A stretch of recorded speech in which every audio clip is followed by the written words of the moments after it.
Shalom friends, आइए हम आगे वचनों को हम लोग मनन करेंगे। मत्ती का सुसमाचार 14 अध्याय 25वां वचन, क्योंकि पिछला बार हम लोगों ने 24वां वचन तक हम लोगों ने मनन किया था, मगर इस समय में हम लोग 25वां वचन को हम लोग मनन करेंगे और परमेश्वर का वचन वहाँ पे क्या कहता है। 25वां वचन, और यीशु रात के चौथे पहर झील पर चलते हुए उनके पास आया। चौथे पहर, पहला यीशु मसीह मजबूर करते हैं चेलों को जाने के लिए, दूसरा चेले लोग अपने नाव को किनारे से बीच में लेकर जाते, तीसरा उस नाव को सामने से हवा लगता है। अब यीशु मसीह चौथे पहर चेलों से मुलाकात करने के लिए आ रहे हैं।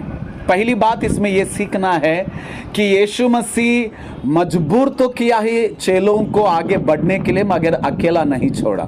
कितना प्यारा परमेश्वर है हमारा, कितना अच्छा परमेश्वर है, कितना दयालु है और कितना करुणामय है और कितना कंसर्न करता है हमारे लिए। मेरे प्यारो, हो सकता है कि हम विश्वास में कमजोर हैं, हो सकता है कि हम प्रार्थना में कमजोर हैं, हो सकता है कि हमारी जिंदगी में कई बार हम अकेले महसूस करते हैं, मगर फिर भी चिंता मत करना कि प्रभु आपके ऊपर कंसर्न करता है, प्रभु आपके बारे में परवाह करता है। इसीलिए पहला पतरस 5वां अध्याय में लिखा है ना, अपनी सारी चिंताओं को मुझे दे दो, मैं तुम्हारे बारे में चिंता कर रहा हूं, मैं तुम्हारे बारे में परवाह कर रहा हूं। जी हाँ मेरे प्यारो, यीशु मसीह चेलों को अकेला तो भेजा, विवश किया आगे जाओ, मगर अकेला छोड़ा नहीं। कई बार जिंदगी के रास्तों पर परमेश्वर हमारा अकेला भेज देता है ताकि हम लोगों के ऊपर आधारित न रहें, सिर्फ परमेश्वर के ऊपर आधारित रहें और हम प्रभु में परिपक्व बने। मगर ये चिंता ना करें, ये सोचने मत जाना कि आप अकेले उस जिंदगी के रास्ते पे आप चल रहे हैं, आप अकेले ही हर मुसीबतों का सामना कर रहे हैं, आप अकेले ही जिंदगी का इस बोझ को लेकर आप आगे बढ़ रहे हैं। प्रभु आपको अकेला नहीं छोड़ रहा है, आपसे मुलाकात करने के लिए आ रहा है। जिंदगी में तकलीफें आएंगे, चिंता मत करना, प्रभु चौथे पहर आपके पास आ रहा है। आप निराश मत होना, चौथे पहर परमेश्वर आपसे मुलाकात करने के लिए आ रहे हैं, क्योंकि प्रभु आपको अकेला ना छोड़ेगा। क्योंकि प्रभु का वचन कहता है कि मैं तुझे अकेला ना छोड़ूंगा, मैं तुझे कभी भी तेरा हाथ नहीं छोड़ूंगा। आमीन। वो कभी भी ना छोड़ेगा, कभी भी ना त्यागेगा, उसके वादे हैं हमारे साथ। वचन कहता है कि पिता अपने कंधों के ऊपर अपने बेटे को उठाकर जिस तरह चलाता है, उस तरह मैं तुझे चलाऊंगा। हालेलुया। जी हाँ मेरे प्यारो, और उतना ही नहीं, एक माँ अपने दूध पीने वाले बच्चे को भूल सकती है, मगर मैं तुझे कभी नहीं भूलूंगा। ये वादे हैं हमारे पास। जिंदगी के समुद्र के लहरों में कभी कभी लगता है कि हम अकेले डगमगा रहे हैं, हम अकेले चल रहे हैं, अकेले उनका सामना कर रहे हैं, मगर प्रभु आपसे मुलाकात करने के लिए, उन हवाओं को रोकने के लिए, उन हवाओं में आपको धाड़स देने के लिए, आपके कंधे के ऊपर हाथ लगाने के लिए, आपको अपने गोद में उठाने के लिए, वो चौथे पहर आपसे मुलाकात करने के लिए आ रहा है। आमीन। जी हाँ मेरे प्यारो, आइए वचन को पढ़ेंगे। चौथे पहर यीशु मसीह, है ना, मतलब चौथे पहर का मतलब है सुबह 3 से लेकर 6 बजे के बीच में यीशु मसीह जो है चेलों से मिलने के लिए आ रहे हैं। 4 पहर रहता है, चौथा पहर यीशु आ रहा है मुलाकात करने के लिए। वापस मैं आप लोगों को एक बात सिखाना चाहता हूं। प्रार्थना का अलग अलग समय रहता है। कुछ लोग सुबह प्रार्थना करते हैं, कुछ लोग दोपहर को करते हैं, कुछ लोग शाम को करते हैं, कुछ लोग बीच रात को करते हैं। अच्छा है, हर समय अपना एक जवाब को लेकर बैठा है, मगर इस वचन में पवित्र आत्मा ने जो मुझे सिखाया है, अगर आप और मैं चौथे पहर, यानी हमारे लिए सुबह सुबह का जो प्रार्थना है, अर्ली मॉर्निंग का जो प्रार्थना है, परमेश्वर जवाब देने का समय रहता है, प्रभु हमसे मुलाकात करने का समय रहता है, प्रभु हमारे पास आने का समय रहता है। आमीन। इसीलिए मेरे प्यारो, हमारी जिंदगी में आइए, हमारे लिए अब के हालातों की वजह से, आपके परिस्थिति, हमारे लिए उस जमाने का जो चौथा पहर, हमारे लिए अर्ली मॉर्निंग जो है वो हमारा प्रार्थना जीवन है। सुबह उठकर परमेश्वर को समय देना, सुबह उठकर परमेश्वर से बातें करना, सुबह सुबह परमेश्वर को पहला स्थान देना, सुबह सुबह परमेश्वर को धन्यवाद देना, सुबह सुबह परमेश्वर की आराधना करना, उसकी उपासना करना, क्योंकि चौथे पहर आपका प्रार्थना का जवाब आपको मिलेगा। अलग अलग प्रार्थना का अलग अलग तरीका रहता है, अलग अलग मतलब रहता है, मगर चौथे पहर जब यीशु मसीह अपने चेलों से मुलाकात करने के लिए आ रहे हैं, तो आइए हमारे जीवन में सुबह का जो प्रार्थना है हम प्रैक्टिस में लेकर आएंगे, हम प्रार्थना करेंगे। क्योंकि ये जो पहर में जो प्रार्थना करते हैं, इस समय में यानी सुबह 3 से लेकर 6 बजे के बीच में जो प्रार्थना करते हैं, उनका प्रार्थना का जवाब उन्हें मिलता है। मैं चाहता हूं कि इन वचनों का हम लोग कंटिन्यू चले जाएंगे। आइए 26वां वचन को पढ़ेंगे। चेले उसको झील पर चलते हुए देखकर घबरा गए और कहने लगे यह भूत है, और डर कर मारे चिल्लाने लगे। कितना अजीब लगता है ना। एक समय था यीशु मसीह के चमत्कार को देखा, एक समय था यीशु मसीह ने जो रोटी और मछली दिया वो खाया, एक समय था यीशु मसीह के अद्भुत कामों को देखा, और है ना बुट्टियों को भर भर कर एक एक बुट्टी भर कर लेकर भी गए। उस चमत्कार को क्या बोल रहे हैं? ये भूत है ना। चमत्कार जब मिल रहा है, वाह प्रभु, तूफान के बीच में उसी प्रभु को भूत बोल रहे हैं। कि आज कई लोगों की जिंदगी में ऐसा नहीं हो रहा है। चमत्कार के समय में तो प्रभु धन्यवाद, मगर जब मुसीबतें आते हैं उसी परमेश्वर को छोड़ देते हैं। जब मुसीबतें आते हैं उसी परमेश्वर से अलग हो जाते हैं। जब मुसीबतें आते हैं प्रार्थना जीवन छोड़ देते हैं, कलीसियाओं को छोड़ देते हैं, पासवानों को छोड़ देते हैं, परमेश्वर की उपस्थिति को छोड़ देते हैं, सेवकाई को छोड़ देते हैं। मेरे प्यारो, जो चमत्कार किया वही तूफान में भी तेरे पास आएगा।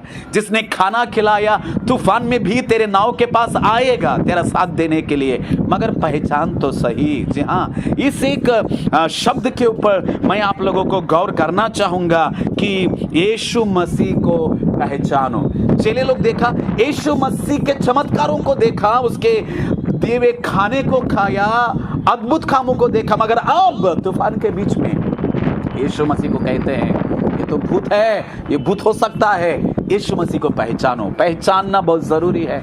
आज कई लोग यीशु मसीह को धर्म के नाम पे पहचानते हैं, जाति के नाम पे पहचान रहे हैं, ये एक अलग धर्म है बोल के पहचान रहे हैं। आपका पहचान क्या है? यीशु मसीह को आप क्या पहचान रहे हो? एक बात बोलूं, हमें यीशु मसीह को डैडी करके पहचानना है। जी हाँ, वो मेरा पिता है, पहचानो। He is my father. Recognise Jesus as your father. यीशु मसीह को अपना पिता करके पहचानना। भजन संहिता 2 अध्याय में 7-8 वचन में कहता है कि वहां पे कहा गया कि मांग मैं तुझे जाति जाति के लोगों को दे दूंगा। उसके पहले का वचन इस तरह कहा गया है कि तू मेरा पुत्र है, आज मैंने तुझे है ना जन्मा है, आज तू उत्पन्न हुआ है, आज तू पैदा हुआ है, तू मेरा पुत्र है। हम परमेश्वर के पुत्र तो है, मगर क्या हम यीशु मसीह को पिता करके पहचान रहे हैं? चेले लोग भूत करके पहचाना, दुनिया के लोग एक और धर्म करके पहचान रहे हैं।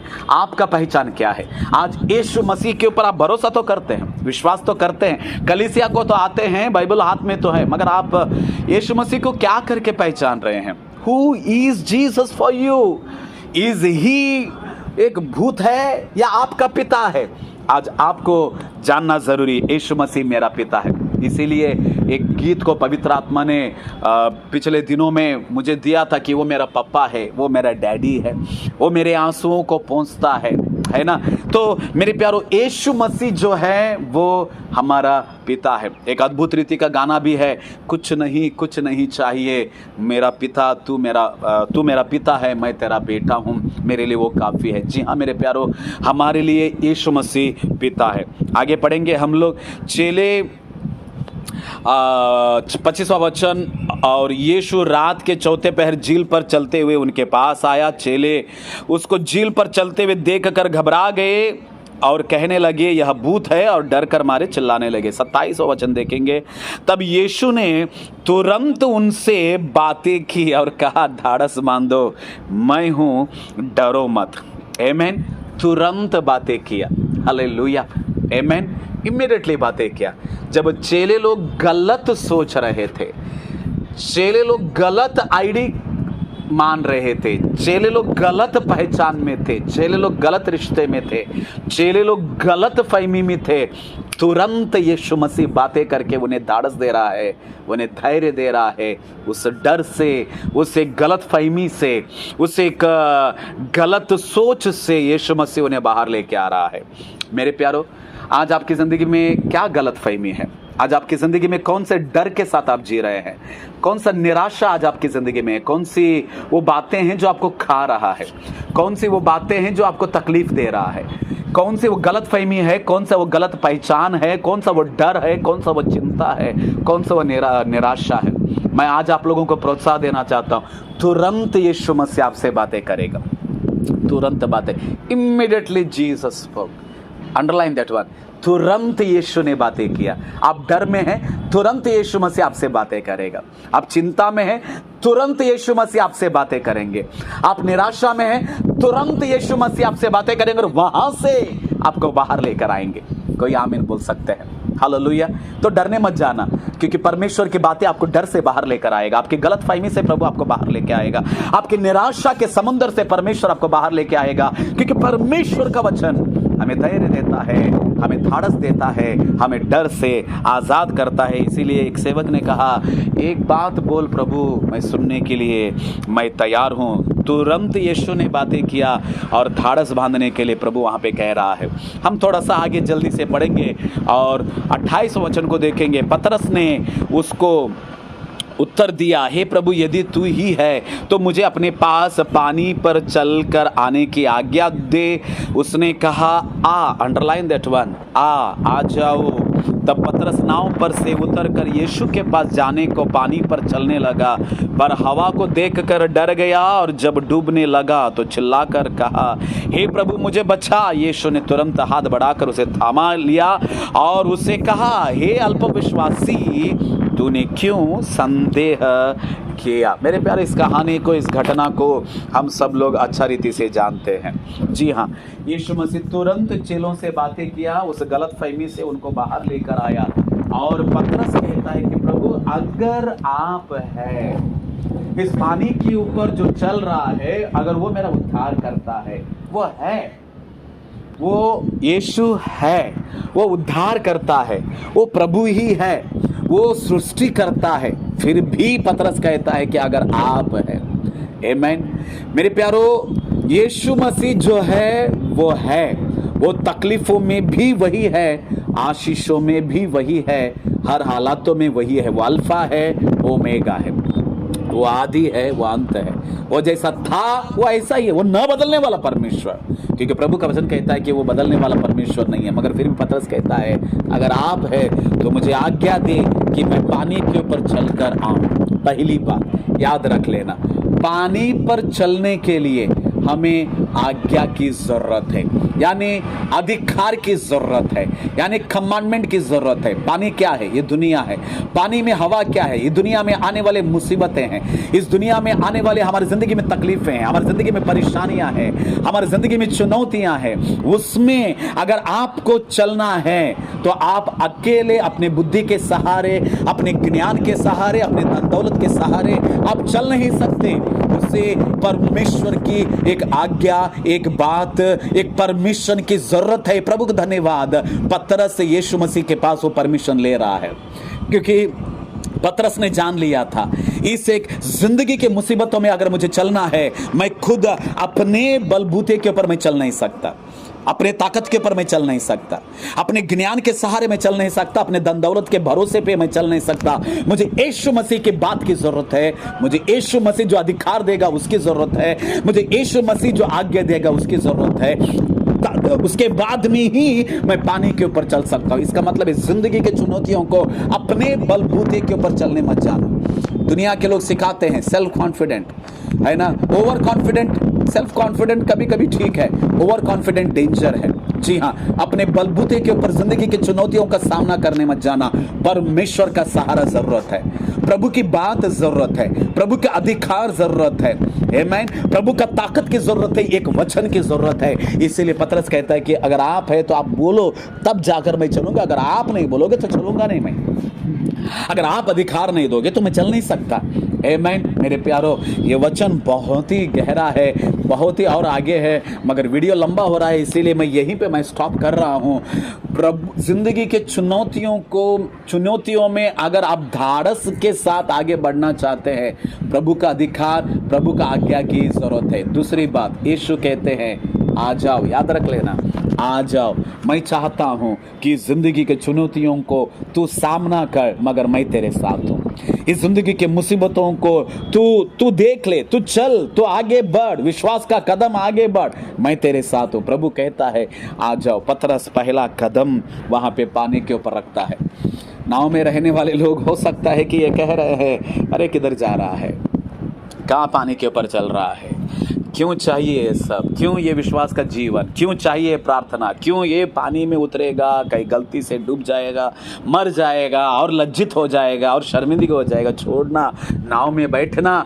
हो सकता है कि नाव में रहने वाले लोग बोल रहे हैं, मगर पतरस ने कहा मैंने एक आवाज़ को सुना है, अब मैं दूसरी आवाज़ को नहीं सुनूंगा। आमीन। मैंने एक आवाज़ को सुन लिया है, मेरा यीशु ने कहा है कि आ जाओ, वो आवाज़ मेरे लिए काफ़ी है। मेरे प्यारो, आज प्रभु आपको बुला रहा है। जिंदगी के इस सफ़र में आगे बढ़ो, विश्वास का कदम नीचे रखो, विश्वास का कदम आगे रखना, और प्रभु ज़रूर आपके साथ रहेगा। पतरस पानी में उतरा, चला, वो अलग बात है कि वो डूब रहा था, मगर प्रभु का हाथ आया, उसको खड़ा किया। मगर उसने एक आवाज़ को सुना कि प्रभु ने कहा है, बुला रहा है, मैं चाहूँगा। आगे बढ़िए, प्रभु में विश्वास का कदम आगे रखे, प्रभु आपके साथ है। जय मसीह की। God bless you.